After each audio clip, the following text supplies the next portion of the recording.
ব্রজবাসীরা বলছে, কাকে ভয় দেখাচ্ছ?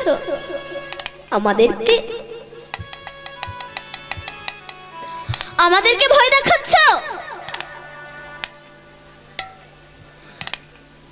এই দেহ মন প্রাণ যৌবন তার চরণ অর্পণ করেছি। দেহ যদি তার হয়, চরণ তো আমার না।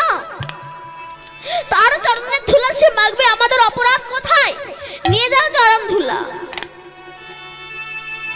চরণ ধুলা তো নিতে এলে পাত্র এনেছ। নারদ বলে, আমি একজন ভক্তের এতটুকু চরণ ধুলা নিতে এসেছি। বলে, না না, চরণ ধুলা যদি নিয়ে যেতে হয়, আমাদের সবার চরণ ধুলা নিয়ে যেতে হবে। পাত্র কোথায় পাবো? বললো, তোমার মাথায় যে নামাবলিটা বাঁধা আছে ওটাকে পেতে দাও। কি তোমার নামাবলিতে চরণ ধুলা দেবে? বলে, যদি তার মাথায় যদি তাকে চরণ ধুলা দিতে পারি, তার নামে চরণ ধুলা দিতে দোষ কোথায়? পেতে দাও চরণ ধুলা।